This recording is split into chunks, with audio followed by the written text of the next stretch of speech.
كل من يأتيك يوم قائما يلقى إماما. Pusaka hati wahai tanah airku, cintamu dalam imanku, jangan halangkan nasibmu. Bangkitlah hai bangsaku, pusaka hati wahai tanah airku, cintamu dalam imanku, jangan halangkan nasibmu.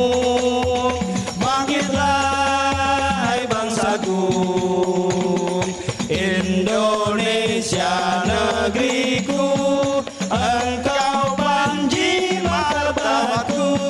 Siapa datang mengancammu, kan binasa di bawah durimu.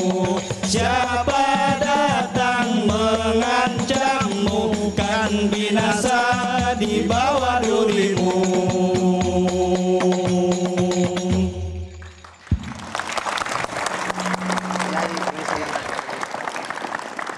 Luar biasa, Gus Imin.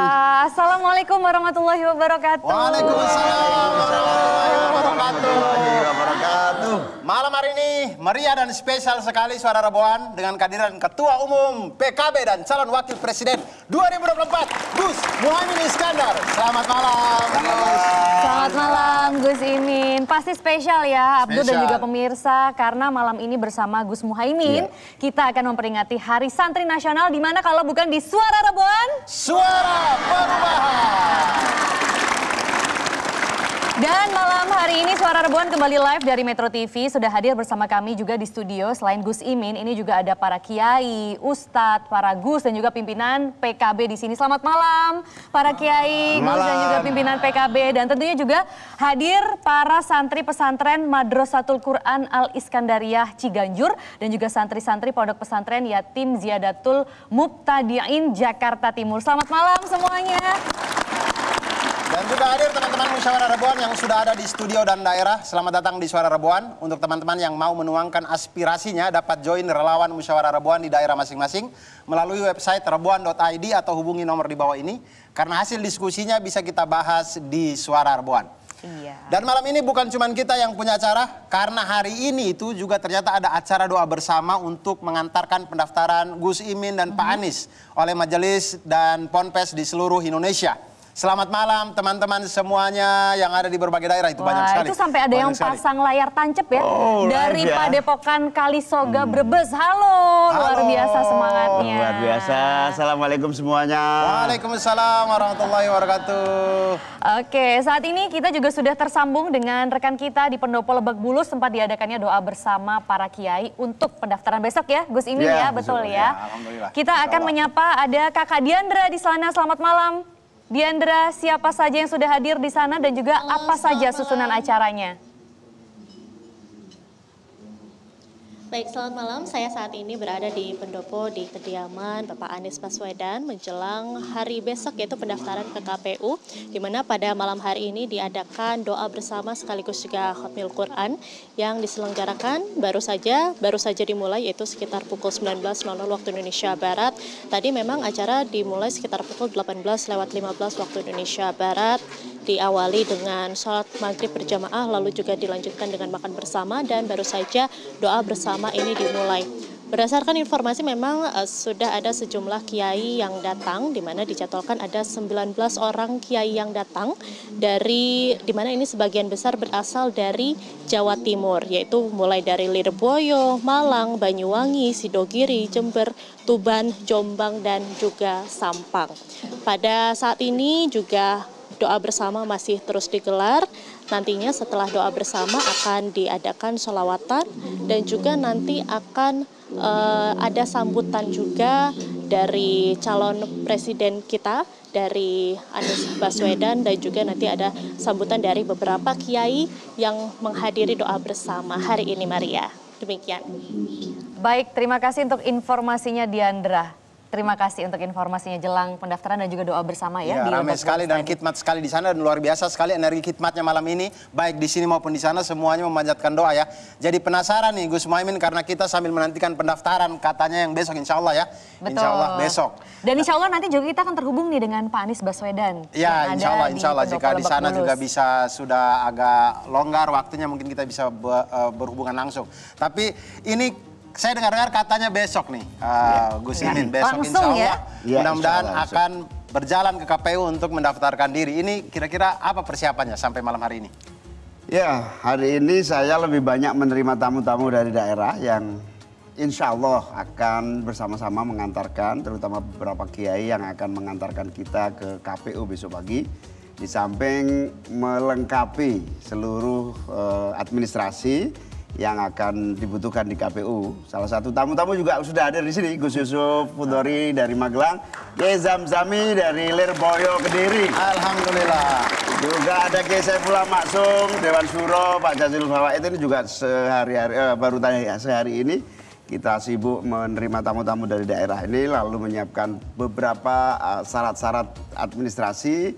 Juga kemudian menyiapkan konsolidasi karena besok serentak itu pengurus-pengurus PKB di seluruh Indonesia mendatangi KPU di jam yang sama, jam 8 pagi. Oke, jadi rencananya besok tetap jam 8 jam ya, 8 Gus pagi. Imin. Diantar para santri juga nggak nih? Karena kita lagi hari santri kan jelang hari santri.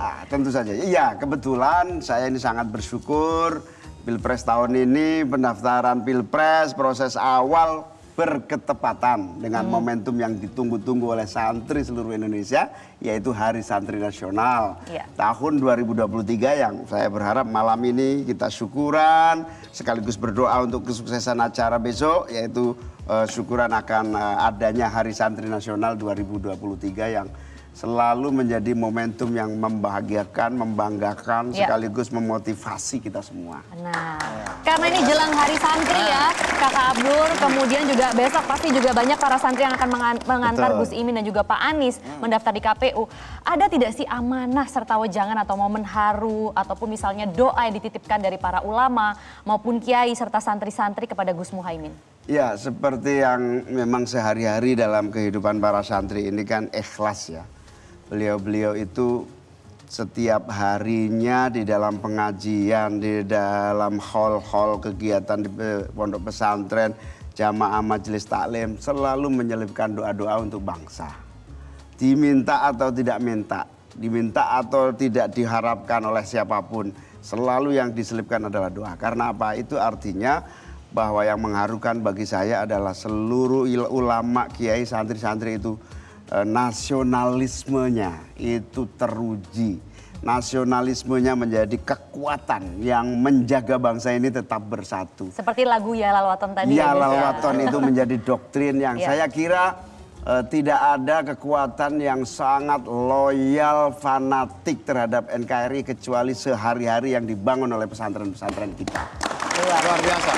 Dan memang Gus Imin memang perjuangan santri dalam ikut memerdekakan Indonesia sudah tidak perlu dipertanyakan lagi. Yang ingin saya tanyakan, kalau misalkan Gus Muhaimin sebagai panglima santri kemudian sekarang menjadi cawapres ya, sampai pada jam 8 pagi besok insya Allah menjadi cawapres.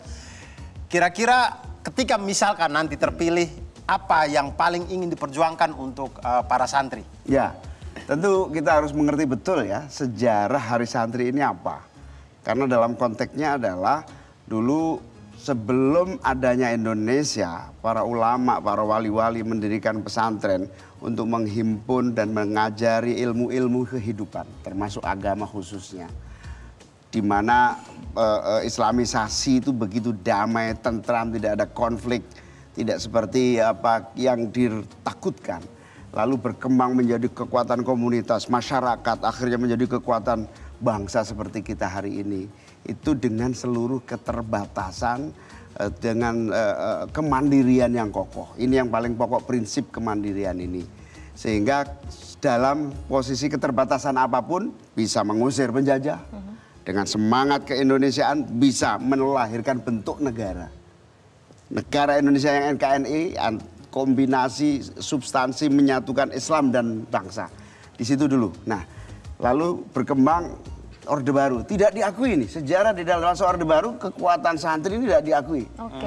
Anda semua saya kira merasakan ya waktu saya di SMP zaman Orde Baru, tidak ada itu pengajaran yang menulis karya-karya besar sejarah perjuangan membangun Indonesia dari nol, menjadi NKRI, mengusir penjajah, menjadi merdeka. Tidak ada. Nah, sejak 90-an kami semua kaum santri ini menggali sejarah-sejarah, menulis sejarah bersama Arsip Nasional, menggali dokumen. Alhamdulillah tahun 2015 Pak Jokowi, tahun 2014 mulai naik, kita komit kalau Pak Jokowi jadi presiden, Pak Jokowi harus membuat apa yang disebut pengakuan negara terhadap perjuangan santri ini. Alhamdulillah, lalu lahirlah Hari Santri Nasional tahun 2015. Nah, dari situ Oktober. Ada juga undang-undang pesantren ya. Sebelum itu 2015 lahirlah Hari Santri. Ini perjuangan panjang. Tidak tiba-tiba ada. Dulu kita bikin kirap dulu supaya ada pengakuan, kita kaji, akhirnya diakui negara. Maknanya apa? Negara dan pemerintah selama Orde Baru, selama sebelum Orde Baru tidak pernah memperhatikan pesantren, tidak mengakui adanya pesantren. Bahkan banyak sampai hari ini pejabat yang tidak mengerti dan tidak mengakui pentingnya pesantren sebagai pemersatu dan menjadi penguat kokohnya kemanusiaan dan kebangsaan. Kalau begitu kita. Apa pentingnya mungkin nanti boleh dibahas ya Gus lebih lanjut, masih banyak nih yang bisa dibahas di sini ya, dan juga lahirnya undang-undang pesantren ini juga salah satu inisiatornya Gus Imin waktu itu ya sebagai ketua PKB. Nanti kita akan bahas lebih lanjut di mana Kakak Abdur? Ya, tetap di Suara Rebuan, jangan kemana-mana. Di Suara Rebuan, suara perubahan.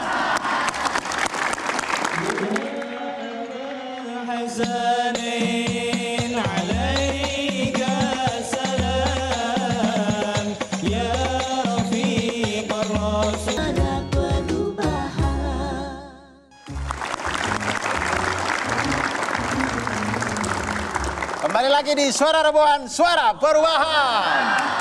Ya, dan Suara Rebuan masih bersama dengan Gus Muhaimin di sini, bacawa pres yang insya Allah besok akan menjadi cawapres resmi ya. Insya Allah, pukul 8 pagi di KPU. Wah, banyak yang mengamini nih, Masya Allah. Oke, gimana?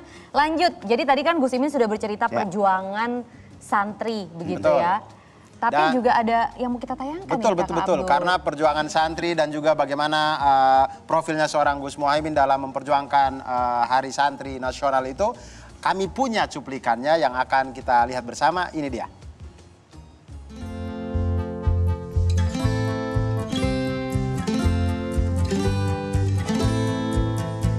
Ditetapkannya peringatan Hari Santri Nasional yang jatuh pada 22 Oktober untuk memperingati dicetuskannya resolusi jihad pada tahun 1945 oleh Hadratus Syekh Kiai Haji Hasyim Asy'ari. Resolusi tersebut berisi seruan yang mewajibkan setiap Muslim Indonesia untuk membela tanah air dan mempertahankan NKRI. Namun hal ini baru diketahui oleh publik setelah adanya pengkajian dari pemuda-pemuda di Yogyakarta. Salah satu tokoh pemuda tersebut adalah Muhaimin Iskandar atau yang akrab dipanggil Caimin. Mereka mencari bukti-bukti serta arsip pendukung untuk memperjuangkan pengakuan negara terhadap perjuangan para ulama santri di negeri ini.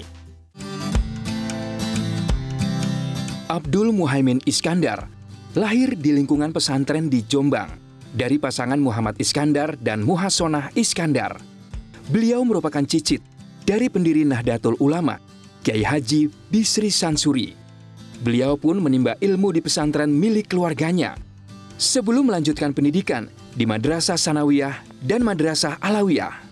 Karena itu, kedekatan Caimin dengan dunia santri tidak diragukan. Cak Muhaimin dikenal baik di kalangan kiai dan santri karena tekad politiknya untuk selalu memperjuangkan hak-hak dari para santri. Salah satu hasil perjuangan beliau bersama dengan fraksi partai yang berada di DPR RI adalah disahkannya Undang-Undang Pesantren. Undang-Undang Pesantren menjadi sejarah awal penguatan pesantren, baik secara kelembagaan maupun sumber daya manusia.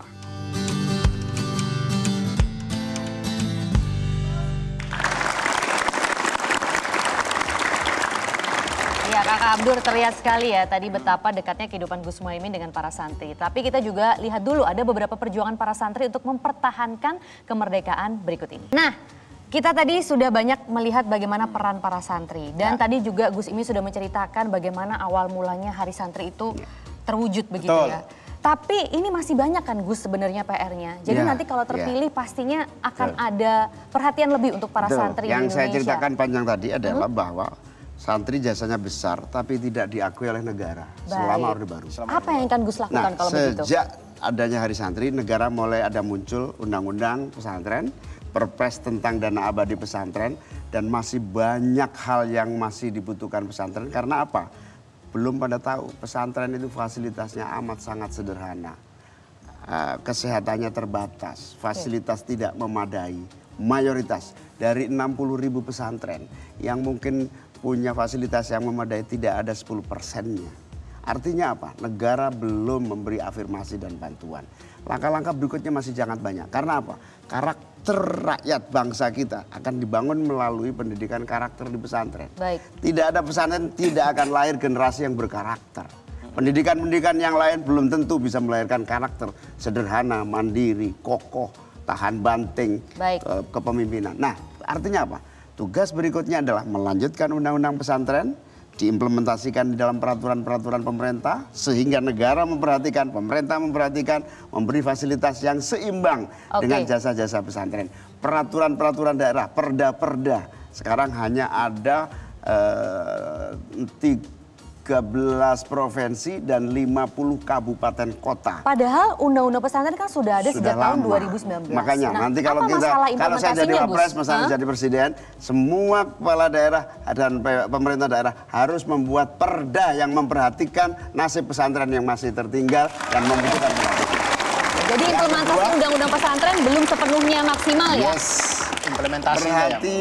Perhatian anggaran negara yang sangat kecil kepada pesantren ini harus dirubah.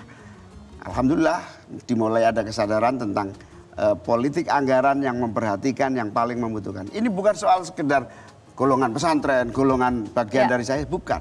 Karena pesantren maju, insya Allah bangsa ini maju. Baik. Pesantren bukan milik Muhaimin, pesantren bukan milik NU, pesantren bukan milik sekelompok orang. Pesantren ini bagian dari negeri ini yang kalau diperhatikan, insya Allah bangsa ini akan maju semuanya. Gus, tapi soal implementasi undang-undang pesantren, itu ternyata nggak semua pesantren setuju. Karena banyak yang merasa mengubah kurikulum tradisional yang menjadi ciri khas pesantren. Nah itu gimana Gus? Itu salah persepsi. Undang-undang pesantren ini bahkan memberikan keleluasaan, independensi kepada pesantren-pesantren untuk terus mengembangkan keunggulan pilihan masing-masing. Bahkan ada satu Dewan Masyayikh Pesantren yang dibentuk oleh undang-undang ini, yang dikoordinasikan oleh Kementerian Agama, yang justru akan menjaga originalitas, keaslian, dan kekuatan yang ada. Nah, kemudian begini Gus Muhaimin. Tadi kan kita sudah bicara soal pesantrennya gitu. Lalu kemudian saya mendengar keluhan-keluhan dari para santri itu, apa pemberdayaannya setelah dari pesantren. Ini kemudian ada yang bilang susah cari kerjanya, kemudian ada yang akhirnya UMKM-nya tidak maju dan segala macam. Nah, pemberdayaan negara dari lulusan-lulusan pesantren ini seperti apa? Pertanyaan paling penting. Jadi basically pesantren itu dasarnya adalah menciptakan karakter, kepribadian, integritas. Tapi setelah itu tumbuh, butuh skill, kemampuan, kapasitas, profesionalitas. Mayoritas mungkin tidak mungkin diserap jadi pegawai negeri saja, tidak mungkin diserap di pegawai-pegawai perusahaan atau industri, tidak mungkin karena jumlah sebegitu besar. Salah satu cara yang paling efektif adalah lulusan-lulusan pesantren harus menjadi pengusaha-pengusaha yang tangguh, entrepreneurship, kewirausahaan, kemandirian yang sudah dimiliki, ditambah satu keahlian dan kemampuan bisnis yang canggih, insya Allah 10% dari bangsa ini harus jadi pengusaha. Kalau 10% dari sebuah bangsa menjadi pengusaha, itu salah satu ciri sebuah negara maju. Baik. Sekarang kita cuma 1,5%. Masih kurang 9. Kurang 9%. Tugas kita adalah dalam waktu singkat 5 tahun harus lahir 10% dari bangsa ini menjadi pengusaha-pengusaha yang tangguh. Ini contohnya Gus Yusuf. Dan lahirnya bisa dari santri-santri ya Gus ya? Gus Yusuf ini pondoknya adalah pondok pesantren preneurship. Melahirkan pengusaha-pengusaha. Saya berharap ya pesantren-pesantren jangan ketinggalan zaman lah. Ayo, selain ilmunya agama kuat, juga menjadi pengusaha-pengusaha yang kuat dan tangguh membangun bangsa ini untuk kuat dan kokoh secara ekonomi. Oke. Nah sekarang kita juga ingin bertanya-tanya soal diri dari Gus Imin ya. Mungkin banyak yang sudah tahu pastinya ya kalau Gus Imin ini merupakan keluarga pahlawan dan juga seorang ulama besar Kiai Haji Bisri Syamsuri. Nah ada tidak sih Gus nilai yang harus selalu dipegang oleh para santri dan juga Gus sendiri? Ya, yang pertama para santri tidak boleh merasa rendah diri, harus percaya diri. Karena apa? Kita ini para santri adalah pewaris negeri ini yang dilahirkan, dirintis dan diperjuangkan menjadi negara oleh kakek-kakek buyut kita semua. Jadi kalau kita sebagai penerus dari kakek-kakek yang melahirkan bangsa ini, maka kita adalah pewaris negeri ini. Kakek buyut saya adalah menjadikan bangsa ini merdeka. Maka kita sebagai anak turunnya harus menggelar karpet kesejahteraan untuk rakyatnya. Maka tema Hari Santri ini adalah jihad santri untuk mewujudkan keadilan dan kemakmuran. Jadi kakek kita menyiapkan kemerdekaan, kita membuktikan kemakmuran dan keadilan. Amin. Ini luar biasa nih, makanya jadi salah satu panglima santri ya. Iya, Kakak Abdul itu gimana sih ceritanya Gus Imin? Boleh dijawab nanti kali ya. Jadi bisa biar jadi kejutan di segmen selanjutnya. Jangan kemana-mana. Ya, setelah ini kita masih akan mengobrol dengan Gus Imin dan juga teman-teman di sini mungkin ada yang ingin bertanya kepada Gus Imin. Tapi setelah yang satu ini tetap di Suara Reboan, Suara Perubahan.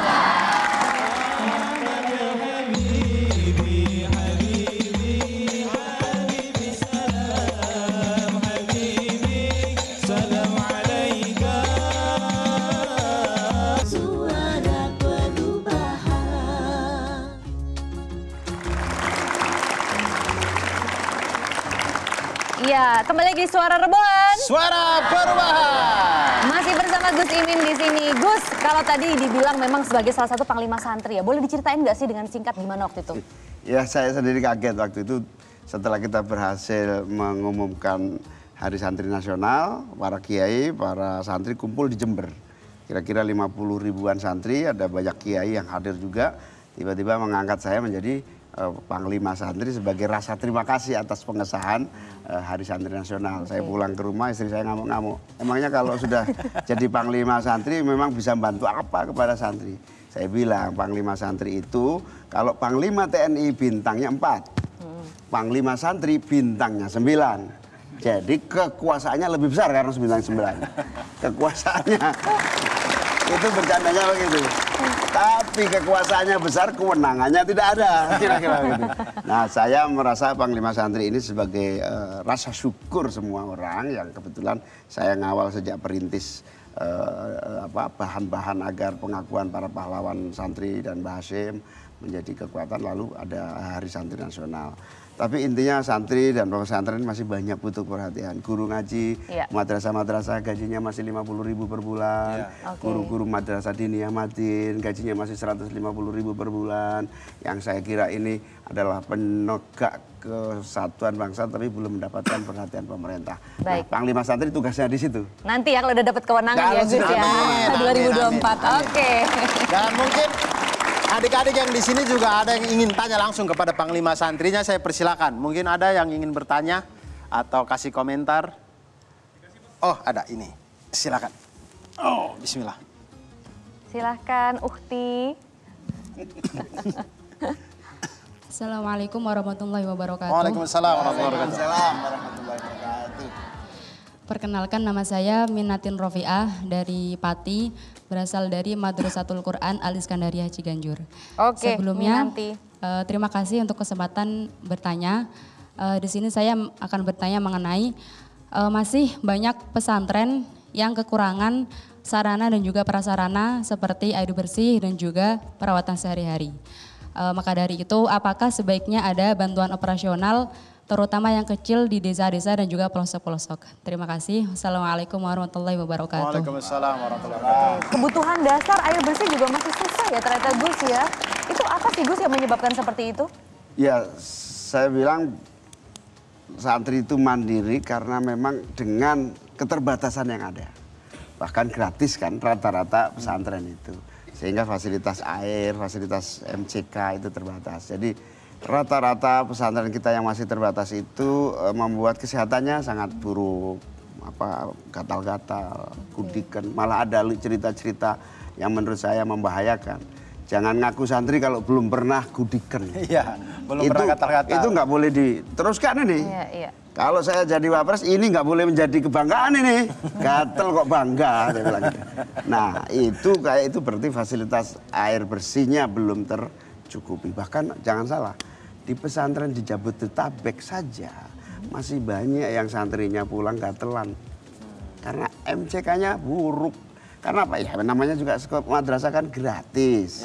Sehingga semuanya kiainya apa adanya. Tapi terus terang, gara-gara gratis inilah fasilitas terbatas, banyak orang-orang bikin pesantren palsu. Orang-orang mengira karena gratis, nah itu hati-hati. Kalau memasukkan anak ke pesantren harus tahu persis siapa kiainya. Baik. Karena ada di Bandung pesantren palsu.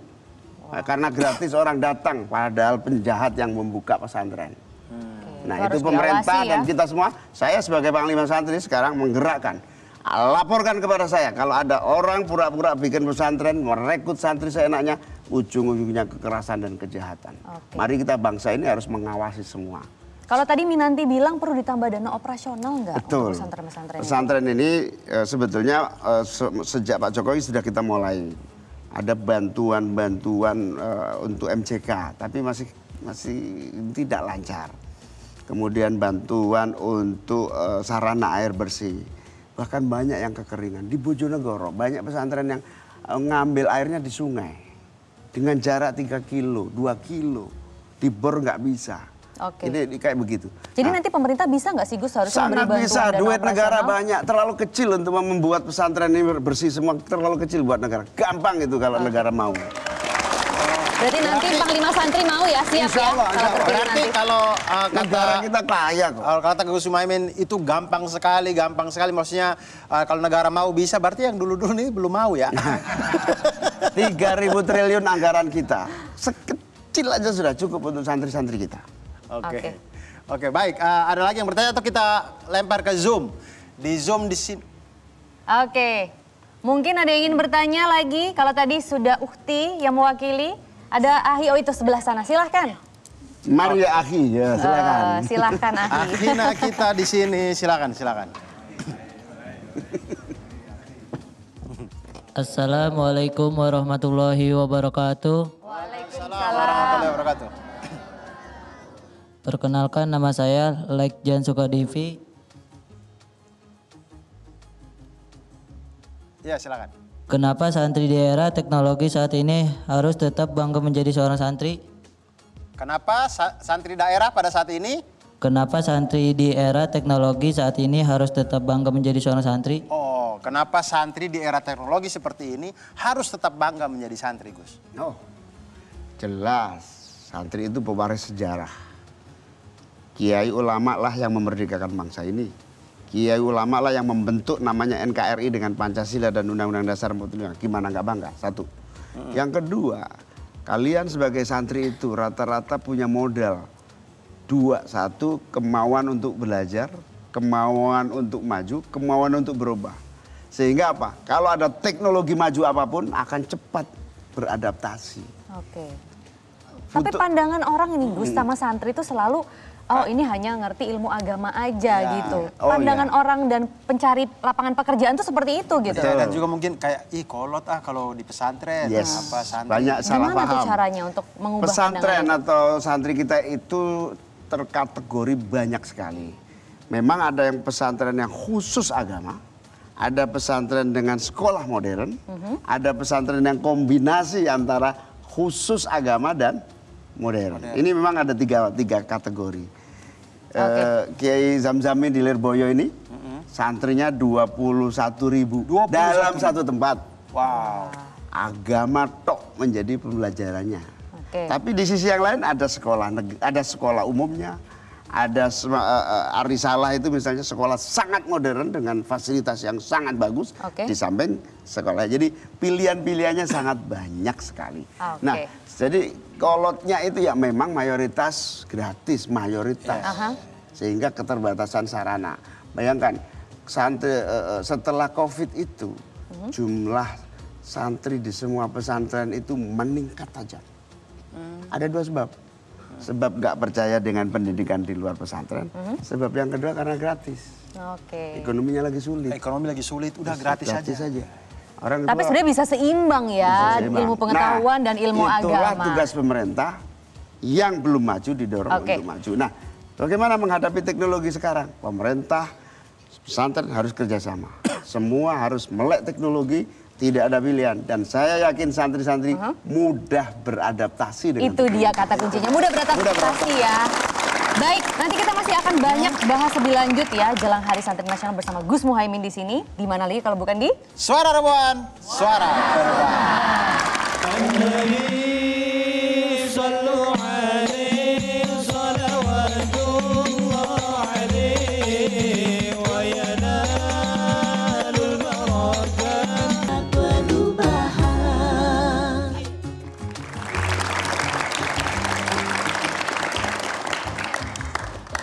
Ya, kembali lagi kita di Suara Rebuan, Suara Perubahan.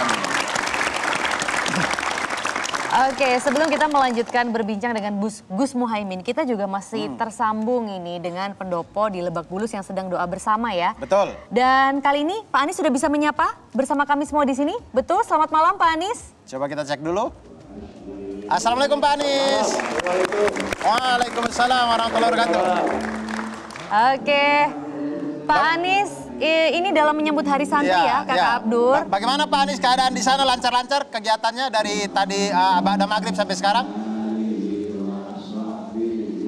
Iya, alhamdulillah. Ini kita lagi ada kegiatan berdoa bersama. Ini lagi baca salawat tasghil di dalam. Saya di teras dan Masya Allah berkumpul para kiai, para alim ulama dari berbagai daerah. Dan malam hari ini mereka semua mendoakan untuk insya Allah kelancaran acara kita besok hari. Mudah-mudahan lancar ya, pukul 8 pagi besok ya. Untuk... Pak Anies, di samping kami ada Gus Muhaimin di sini. Di situ ada tidak doa khusus untuk Gus Imin di sini gitu? Iya, dari tadi didoain khusus berdua. Dan juga semua partai-partai pendukung, Nasdem, PKB, PKS, dan para relawan. Tadi semuanya didoakan khusus, mudah-mudahan diringankan dalam perjuangan kita. Amin. Oke, apakah juga ada pesan serta doa untuk para santri ya? Karena ini jelang Hari Santri dan kita tadi juga sudah membahas bagaimana peran santri dalam kemerdekaan Indonesia yang sampai sekarang juga ternyata masih belum terakui dengan baik ya. Implementasinya di undang-undang belum terlaksana dengan baik. Bagaimana, mungkin ada pesan khusus untuk para santri dari Pak Anies sendiri? Memiliki kecintaan tanah air tanpa syarat. Pada saat Republik ini usianya belia, ide kemerdekaan ada di seluruh rakyat. Yang menyusunnya adalah kaum terdidik yang berada di Jakarta waktu itu, di BPUPKI, kemudian di dalam penyusunan naskah kemerdekaan, proklamasi. Tapi aspirasinya seluruh rakyat, dan ketika kemerdekaan itu terancam, maka semua turun tangan. Nah, para santri termasuk yang terdepan di dalam berjuang, di dalam melawan usaha kolonial untuk kembali ke tanah air. Itu semua tercatat dalam sejarah, dan sudah saatnya mereka pun merasakan manfaat dari kemerdekaan ini. Para santri ini adalah pribadi-pribadi yang mendapatkan bekal keagamaan, banyak yang dibekali di pondok. Dan kalau kita perhatikan kondisi-kondisi dari pondok-pondok, madrasah, masih banyak yang belum sesuai dengan harapan. Karena itu mudah-mudahan ke depan negara ini, negeri ini bisa memberikan yang lebih baik. Karena bagaimanapun juga ini adalah institusi yang memberikan kontribusi besar. Sebagian ada yang di pedesaan, sebagian ada di perkotaan, dengan berbagai macam segmen yang ada. Tapi semuanya sama. Semuanya adalah orang-orang yang memiliki rasa cinta pada tanah air dan pada waktu itu memenuhi panggilan yang kalau dalam konteks sekarang adalah panggilan untuk berjuang melawan kolonialisme. Oke, baik Pak Anies Baswedan. Satu pertanyaan terakhir Pak Anies. Besok insya Allah Pak Anies dan Gus Muhaimin akan berjalan ke KPU untuk mendaftarkan diri sebagai capres dan cawapres. Dan mungkin akan diiringi oleh para santri. Nah, harapan atau pesan-pesan untuk para santri besok yang akan mengawal Pak Anies dan Gus Muhaimin ke KPU. Silakan Pak Anies.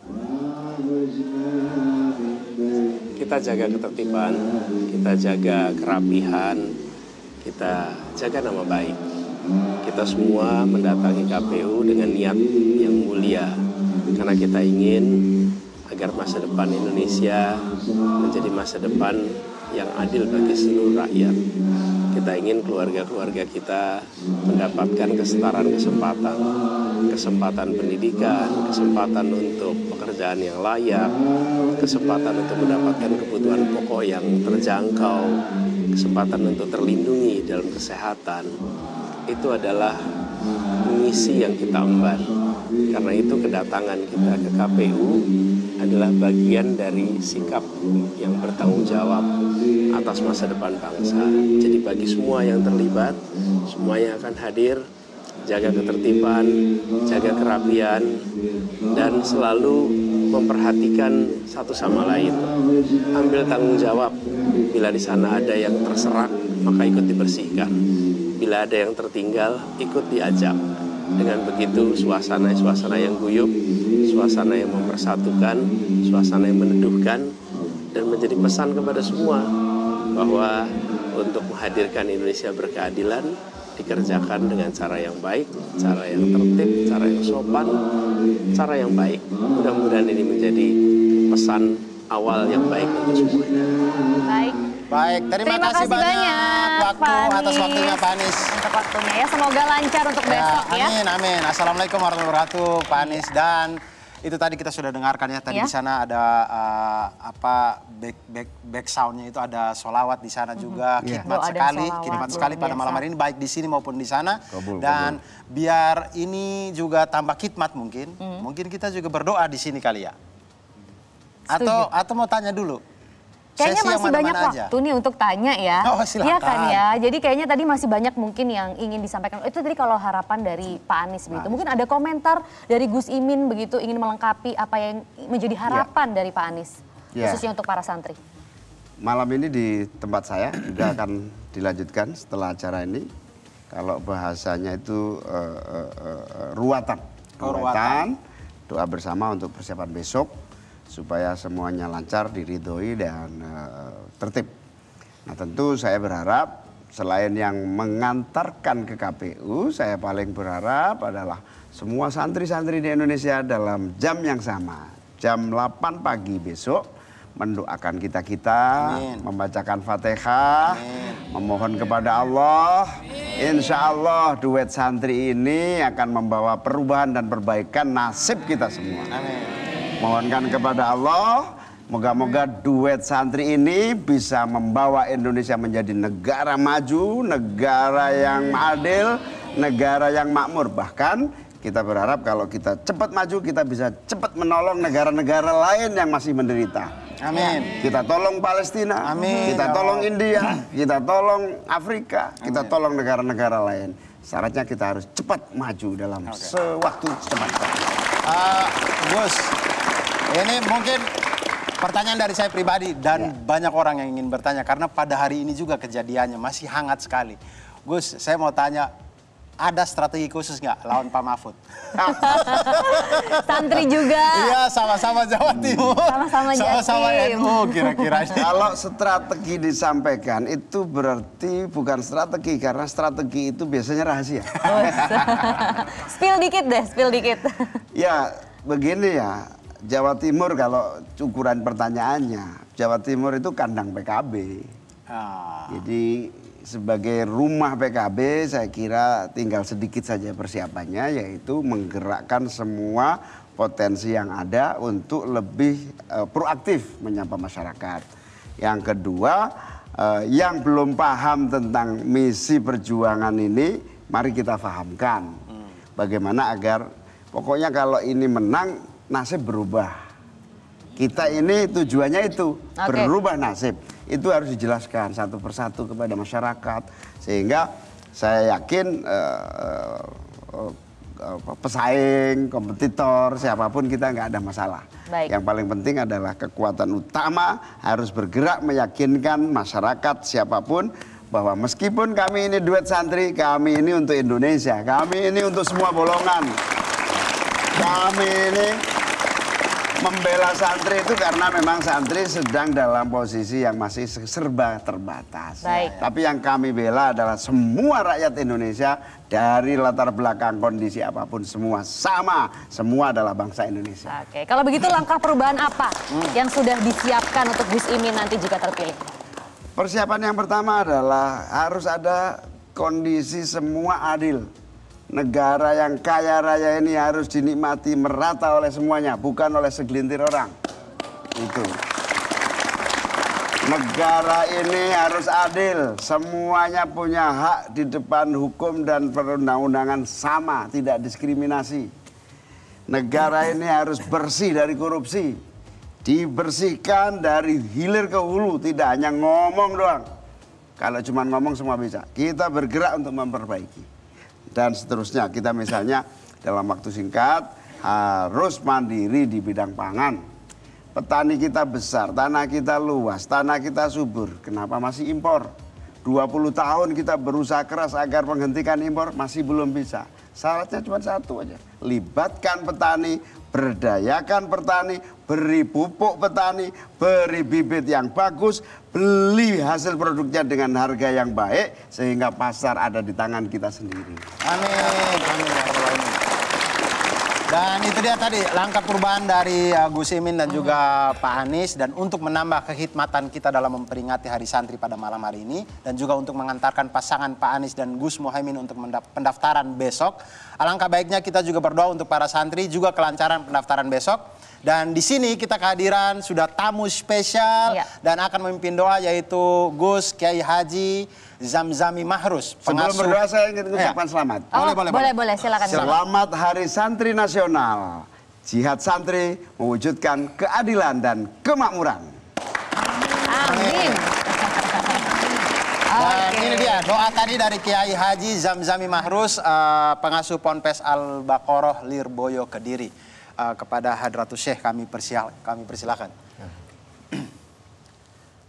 Assalamualaikum warahmatullahi wabarakatuh. Waalaikumsalam warahmatullahi wabarakatuh.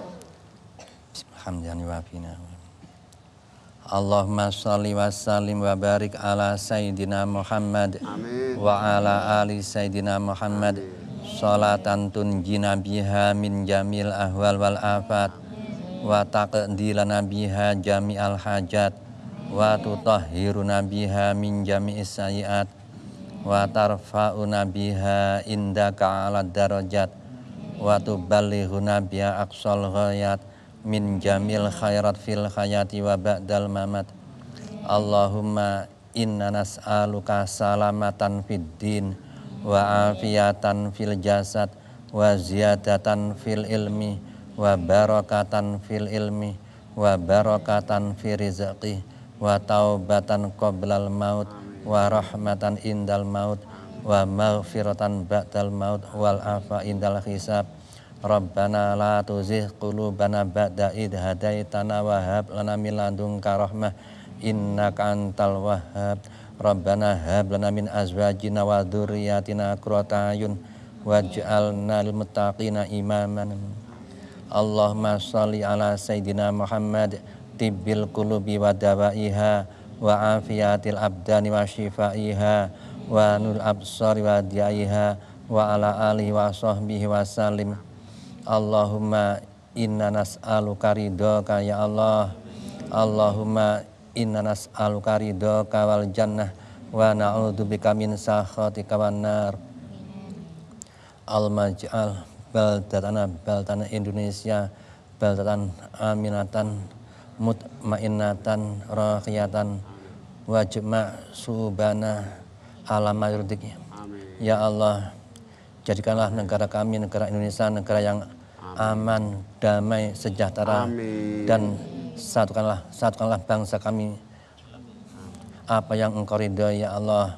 Rabbana atina fid dunya hasanah wa fil akhirati qina adzabannar wa adkhilna lakum abrar wa sallallahu wa baraka wa salam. Al-Fatihah. Bismillahirrahmanirrahim. Iyyaka na'budu wa iyyaka nasta'in. Ihdinas siratal mustaqim. Wal afu minkum. Assalamualaikum warahmatullahi wabarakatuh. Waalaikumsalam warahmatullahi wabarakatuh. Terima kasih banyak untuk Kiai Haji Zamzami Mahrus, pengasuh Ponpes Al-Baqarah Lirboyo Kediri. Dan hari ini spesial di Hari Santri ini juga Gus Muhaimin memberikan ini sebagai hadiah, membawakan kita tumpengan untuk para santri. Luar biasa. Ini di sini. Tapi sebelum memotong tumpeng, kita mau mengucapkan terima kasih dulu kepada Gus Muhaimin atas waktunya. Terima kasih juga kepada saya tahu pasti sibuk sekali Gus Muhaimin di akhir-akhir ini. Masih menyempatkan diri ya untuk bersama Suara Reboan di sini. Terima kasih juga kepada para kiai, santri dan juga relawan, juga musyawarah Reboan yang telah hadir di Suara Reboan dan juga sudah ada di daerah. Kita doakan bersama agar prosesi pendaftaran besok lancar. Ya, dan jangan lupa saksikan terus Suara Reboan setiap hari Rabu jam 7 malam hanya di Metro TV. Suara Reboan, suara perubahan. Silakan Gus Imin, tumpengan. Ayo mari kita tumpengan. Hadiah untuk para santri.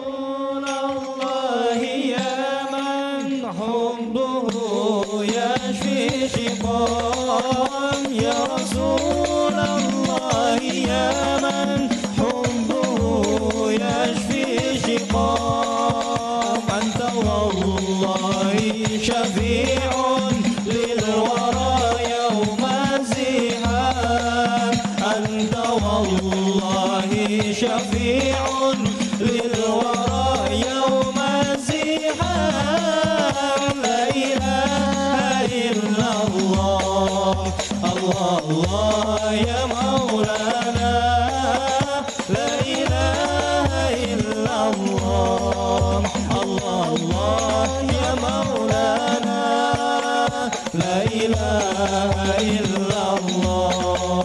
Allah ghafarun. Metro TV. Jelajahi cara baru mendapatkan informasi. Download Metro TV Extend sekarang.